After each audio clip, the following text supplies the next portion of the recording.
नांदगाव मनमाड राजकारणात भूकंप. महाराष्ट्र राज्याचे उपमुख्यमंत्री एकनाथरावजी शिंदे यांच्या दमदार नेतृत्वावर विश्वास ठेवत काँग्रेसचे माजी आमदार अनिलदादा आहेर यांचे चिरंजीव नांदगाव कृषी उत्पन्न बाजार समितीचे सभापती दर्शन आहेर यांनी काँग्रेसची साथ सोडत धनुष्यबाण हाती घेतला आहे.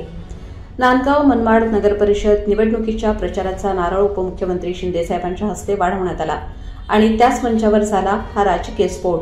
या ऐतिहासिक क्षणाला उपस्थित होते शिक्षण मंत्री दादा भुसे, कार्यसम्राट आमदार सुहासअण्णा कांदे, समाजसेविका अंजुमताई कांदे आणि हजारो कार्यकर्त्यांचा जल्लोष.